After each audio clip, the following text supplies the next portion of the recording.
মোল্লাতন্ত্র চিরদিন ইসলামকে ছোট করেছে, ধর্মের নামে ব্যবসা শুরু হয়েছে।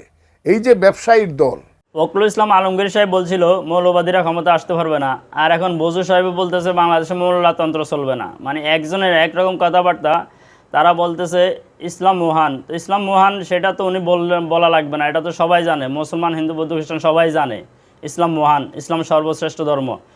এখন এই বজু সাহেব যে কথাগুলো বলতেছে আলেম বিদ্বেষী, আলেমেরা ক্ষমতা আসতে পারবে না, তারা কিভাবে ক্ষমতা আসবে যদি আলেমেরা না থাকে তাদের সাথে? এই যে যেমন কিছু মুনাফিক মার্কা আলেম আছে, যারা মনে করেন কয়েকদিন আগে দেখলাম একটা ভিডিওতে যে তারা বলতেছে ভোট যদি করতে হয় তাহলে বিএনপির পক্ষে ভোট করবে। এরা হলো মুনাফিক। এই ধরনের কিছু মুনাফিক যারা নামদারি আছে তাদেরকে তো অবশ্য তারা তাদের সাথে নিয়ে নিছে, এবং কি যারা হক্কানি আলেম আছে তাদের বিরুদ্ধে তারা কিন্তু এখন কথা বলতেছে এই বর্তমান বিএনপির নেতারা।